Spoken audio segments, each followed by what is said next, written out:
Des mesures urgentes s'imposent, les Marseillais le disent, ils en ont assez. Déjà 23 morts lors de règlements de compte sur fond de trafic de stupéfiants depuis le début de l'année. Ouais, les forces de l'ordre tentent de trouver la bonne solution. Méthode, par exemple, de la police judiciaire de Marseille, interpellée avant le passage à l'acte des équipes de tueurs, ce qui a permis plusieurs succès. Mais les vendettas continuent. L'envoyé spécial d'Europe 1, William Molinier, a rencontré les enquêteurs de la brigade criminelle. 350 dossiers ouverts et actifs, dont 80% de règlements de compte liés aux stupéfiants. Reportage.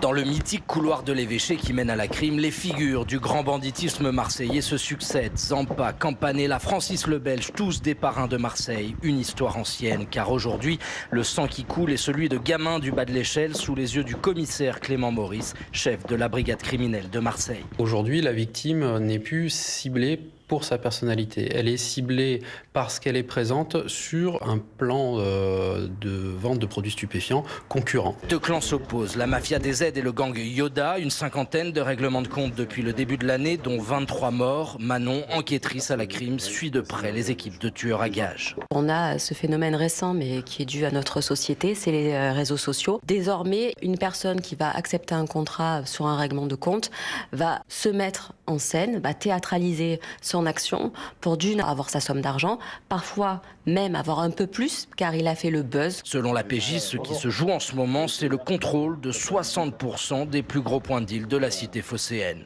Marseille, William Molinier, Europe 1.